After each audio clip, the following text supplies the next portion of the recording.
नमस्कार जोहार। आइए चलते हैं झारखंड सुबह की ताज़ा खबरों की ओर, लेकिन उससे पहले अगर आपने अभी तक इस चैनल को सब्सक्राइब नहीं किया तो कर लें, जिससे कि आपको झारखंड सुबह की ताज़ा खबर रोजाना मिलती रहे।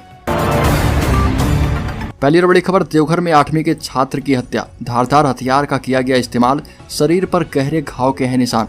पुलिस कारणों की जांच में जुटी है। देवघर जिले के जसीडीह थाना क्षेत्र के रतनपुर गांव के रहने वाले 15 वर्षीय सूरज कुमार की धारदार हथियार से हत्या कर दी गई।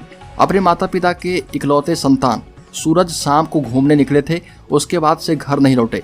उसके घर नहीं लौटने पर परिजनों ने उनकी तलाश शुरू की, लेकिन सूरज का कहीं पता नहीं चला। अगली खबर, राज्य में केंद्र के सहयोग से 14 एकलव्य मॉडल आवासीय विद्यालयों के भवन बनकर तैयार हैं। इनमें वर्तमान शैक्षणिक सत्र में नामांकन के लिए छात्र छात्राओं का चयन भी प्रवेश परीक्षा के माध्यम से कर लिया गया है, लेकिन इन विद्यालयों का संचालन कौन करेगा यह भी तय नहीं हो पाया है। इससे चयनित विद्यार्थियों का नामांकन नहीं हो पा रहा। राज्य सरकार बनकर तैयार इन आवासीय विद्यालयों का संचालन गैर सरकारी संस्थाओं के माध्यम से कराना चाहती है। इसे लेकर आवश्यक प्रक्रिया पूरी ही की जा रही थी कि भारत सरकार के जनजातीय कार्य मंत्रालय के अधीन संचालित राष्ट्रीय आदिवासी छात्र शिक्षा समिति ने गैर सरकारी संस्थाओं को सौंपने की प्रक्रिया को स्थगित करने को कहा। साथ ही भारत सरकार की पूर्व अनुमति के बिना इस संबंध में कोई निर्णय नहीं लेने को कहा है। अगली खबर, झारखंड के गोड्डा के सांसद निशिकांत दुबे के ट्वीट का भ्रष्टाचार निरोधक ब्यूरो एसीबी के डीजी ने खंडन कर दिया। सांसद ने मुख्यमंत्री हेमंत सोरेन को संबोधित करते हुए ट्वीट किया कि भाजपा का कार्यकर्ता ईमानदारी से अपना जीवन जीता है। आपकी पुलिस कुआं खोदकर भी पूर्व मुख्यमंत्री रघुवर दास के विरुद्ध कुछ नहीं कर पाई। अब एसीबी को जांच बंद करना पड़ रहा। इस ट्वीट पर जब एसीबी के डीजी से जानकारी ली गई तो उन्होंने कहा कि ऐसा कोई भी मामला अभी बंद हुआ नहीं है, जांच जारी है। गौरतलब है कि झारखंड के पूर्व मुख्यमंत्री रघुवर दास के खिलाफ एसीबी में मैनहट्ट घोटाला एवं टॉफी टी शर्ट घोटाला जैसे महत्वपूर्ण मामले जांच के अधीन हैं। कुछ माह पूर्व ही मुख्यमंत्री हेमंत सोरेन ने रघुवर कैबिनेट के मंत्रियों के खिलाफ भी एसीबी से जाँच का आदेश दिया है। सभी प्रकरण पर अभी जाँच जारी है। अगली खबर, 10 साल बाद आरएसएस प्रचारक को झारखंड भाजपा की कमान।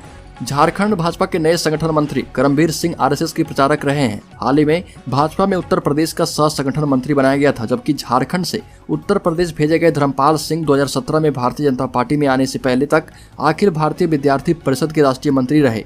झारखंड भाजपा के संगठन की कमान 10 साल के बाद राष्ट्रीय स्वयंसेवक संघ के प्रचारक को दी जा रही है। धर्मपाल सिंह से पहले संगठन मंत्री रहे राजेंद्र सिंह भी विद्यार्थी परिषद से ही भारतीय जनता पार्टी में भेजे गए थे। अगली खबर, इसका भूत जब सिर पर सवार होता है तो पूरी दुनिया बेगानी और दुश्मन नजर आने लगती है। इश्क जब बालिग उम्र का हो तो और भी खतरनाक हो जाता है। गुमला में एक बाप ने बेटी की इसलिए हत्या कर दी क्योंकि वह बार बार भागकर प्रेमी के पास चली जाती थी, समझाने पर भी नहीं मान रही थी। वह ऐसा ही मामला पूर्वी सिंहभूम से आया। पूर्वी सिंहभूम के जमशेदपुर में नाबालिग बेटी पर इश्क का भूत ऐसा सवार हुआ कि उसने प्रेमी के साथ मिलकर बेरहमी से माँ बाप की हत्या कर दी। पुलिस के हत्थे चढ़ने के बाद इन्होंने बहुत सारी कहानियां बनाई, लेकिन पकड़ी गई। अगली खबर, झारखंड से गिरफ्तार तीनों विधायकों को कलकत्ता हाईकोर्ट ने विशेष अदालत में पेश करने के दिए निर्देश। कलकत्ता हाईकोर्ट ने बंगाल सीआईडी को झारखंड के 3 विधायकों को उनके वाहन से 48 लाख रुपए नकदी बरामदगी के मद्देनजर गिरफ्तारी के बाद भ्रष्टाचार निवारण कानून के तहत एक विशेष अदालत के समक्ष पेश करने का निर्देश दिया। न्यायाधीश तीर्थकार घोष ने कहा कि यह विशेष अदालत पर है कि वह ऐसे मामलों की सुनवाई करे, न कि मुख्य न्यायिक मजिस्ट्रेट अदालत के पास जहां उन्हें पेश किया गया था। पीठ ने तीनों विधायकों को पेश करने का निर्देश दिया था। न्यायाधीश घोष ने कहा कि वह विधायकों की जमानत याचिकाओं पर सुनवाई करेंगे और इन याचिकाओं पर सुनवाई होने वाली है। अगली खबर, झारखंड के तीनों विधायक जमानत के लिए छटपटा रहे। हाईकोर्ट में सुनवाई होगी। संपत्ति खंगालकर बंगाल लौटी है सीआईडी। आपको बता दें कि पश्चिम बंगाल में 49 लाख रुपए के साथ गिरफ्तार कांग्रेस के तीनों विधायकों के खिलाफ अनुसंधान कर रही बंगाल सीआईडी की टीम 2 दिनों की छानबीन के बाद वापस लौट आई है। बंगाल सीआईडी की टीम ने तीनों ही विधायकों की चल अचल संपत्ति का जायजा लिया। विधायकों के स्वजनों से 2 वर्षों के भीतर जमीन की खरीद बिक्री से संबंधित दस्तावेज सर्वाधिक मिले हैं। जब्त दस्तावेजों की बंगाल पुलिस समीक्षा करेगी। उधर तीनों विधायक जमानत के लिए बिल्कुल ही छटपटा रहे, हर संभव उपाय में जुटे हैं और सूचना ये भी है कि जल्द ही हाईकोर्ट इस पर सुनवाई कर सकता है।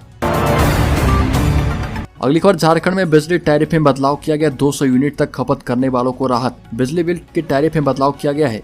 इसमें 200 यूनिट तक खपत करने वाले शहरी उपभोक्ताओं को राहत दी गई है। 100 यूनिट तक बिजली खपत करने पर उपभोक्ताओं को कोई भुगतान नहीं करना होगा, यानी ऐसे उपभोक्ताओं को मुफ्त बिजली मिलेगी। अब 101 से 200 तक यूनिट खपत करने पर 3 रुपये 50 पैसे की दर से बिजली बिल भुगतान करना होगा।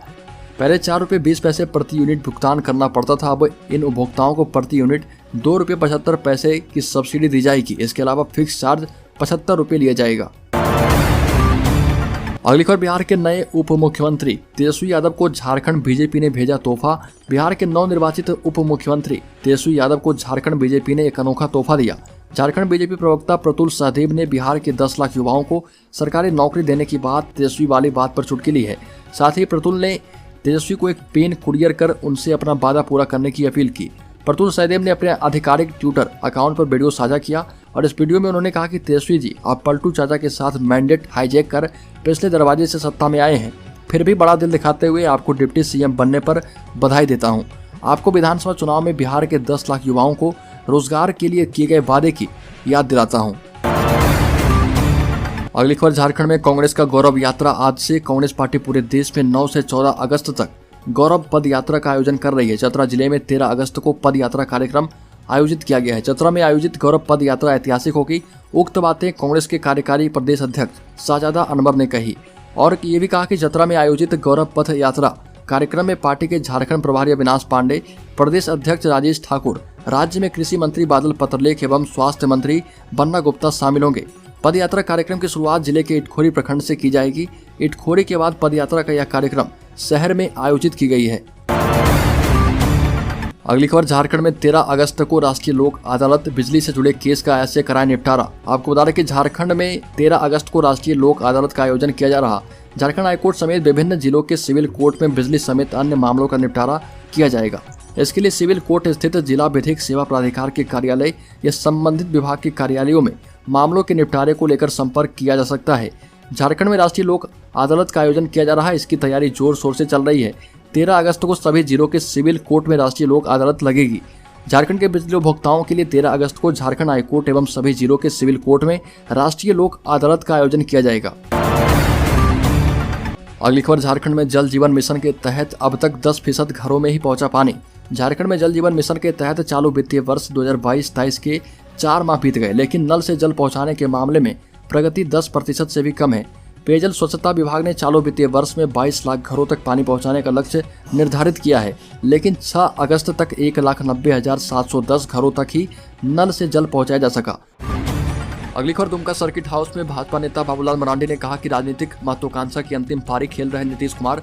जिस तरह यशवंत सिन्हा ने राष्ट्रपति चुनाव लड़के अंतिम पारी खेली और अब निश्चिंत हो गए हैं, उसी प्रकार अपनी राजनीतिक महत्वाकांक्षा की अंतिम पारी बिहार के मुख्यमंत्री नीतीश कुमार खेल रहे। उक्त बातें दुमका परिसदन में झारखंड के पूर्व सीएम सह नेता प्रतिपक्ष बाबूलाल मरांडी ने कही और 2 दिवसीय दौरे पर दुमका पहुंचे थे। बिहार में सियासी उठापटक के संदर्भ में तीखी प्रतिक्रिया देते हुए बाबूलाल मरांडी ने कहा कि एनडीए के साथ संबंध तोड़ने का एक ही कारण है, नीतीश जी की महत्वाकांक्षा। ये कोई पहली घटना नहीं है। इससे पहले भी उन्होंने आरजेडी के साथ सरकार बनाई थी। उस समय जो भय एवं भ्रष्टाचार बढ़ा, उन्होंने संबंध तोड़ा। ये बात समझ में आती है क्योंकि लालू परिवार के बारे में बिहार की जनता जानती है, लेकिन अभी जो उन्होंने पलटी मारी है इसका कोई कारण नहीं है। अगली खबर, झारखंड मुक्ति मोर्चा नेता पंकज मिश्रा को इलाज के लिए रिम्स के डॉक्टरों ने हायर सेंटर किया रेफर। रिम्स पेइंग वार्ड में भर्ती पंकज मिश्रा को मेडिकल बोर्ड ने हायर सेंटर रेफर कर दिया है। बोर्ड ने सलाह दी है कि जहां एंडोक्राइनोलॉजिस्ट डॉक्टर की सुविधा वहीं इलाज हो। बोर्ड ने रेफर करने और बीमारी से संबंधित रिपोर्ट की जानकारी रिम्स प्रबंधन को दे दी है। अब रिम्स ईडी को रेफर करने की जानकारी देगी।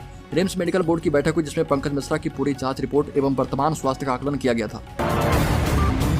अगली खबर, झारखंड बीजेपी के संगठन महामंत्री बने करमबीर सिंह। झारखंड में बीजेपी की कमान उत्तर प्रदेश के प्रदेश संगठन मंत्री करमबीर को दी गई है, जबकि यहां पर संगठन के प्रदेश महामंत्री धर्मपाल को उत्तर प्रदेश की जिम्मेदारी दी गई।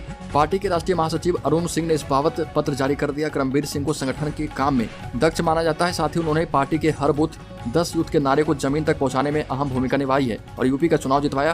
किसान आंदोलन के बाद पार्टी के लिए पश्चिमी यूपी में जाट बाहुल्य इलाकों में पार्टी की जमीन मजबूत करने में भी महत्वपूर्ण भूमिका निभाई थी। अगली खबर, झारखंड में अगले 5 दिनों तक होगी झमाझम बारिश। 13 अगस्त से राज्य के अलग अलग इलाकों में बरसेंगे बादल। राज्य भर में अब तक 319 mm बारिश हो चुकी है। झारखंड के अलग अलग इलाकों में अगले 5 दिनों तक मध्यम से भारी बारिश का पूर्वानुमान है। पूर्वानुमान के मुताबिक स्वतंत्रता दिवस के कार्यक्रमों के आयोजन में भी बारिश खलल डाल सकती है। पिछले 2 दिनों से राजधानी रांची में रुक रुक कर बारिश हो रही। आंकड़ों के मुताबिक राजधानी में पिछले 24 घंटे में लगभग 50 mm बारिश रिकॉर्ड की गई। हालांकि 12 अगस्त को बारिश थोड़ी थमेगी, लेकिन 13 अगस्त से फिर से मध्यम से भारी बारिश राज्य भर में होगी। मौसम विभाग के पूर्वानुमान के मुताबिक 13 और 14 अगस्त को राज्य के दक्षिणी भाग में कुछ एक स्थानों पर बारिश होगी और 13 अगस्त को राजधानी रांची के अलावा बोकारो, गुमला, हजारीबाग, खूंटी, रामगढ़ और दक्षिणी इलाके जैसे पूर्वी सिंहभूम, पश्चिमी सिंहभूम, सिमडेगा और सरायकेला खरसावां में भारी बारिश का पूर्वानुमान है, जबकि 14 अगस्त को पलामू प्रमंडल और राज्य के मध्य भागों में भारी बारिश हो सकती है।